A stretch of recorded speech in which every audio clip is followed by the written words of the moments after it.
Combobox, also known as a drop-down menu, takes basically three things. Okay, so we again have a string variable that's tied to it with the text variable, just like on the entry box, except on this one, we're going to give it values so that you can choose from those.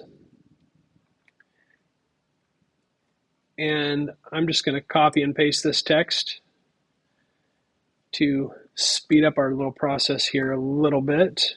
Master, my frame. Let's tab those over. str combo. Okay, so notice the values are in a tuple. Make sure that the data type of the possible values matches the type of variable that you have here so you don't have issues. And then we were going to grid this puppy.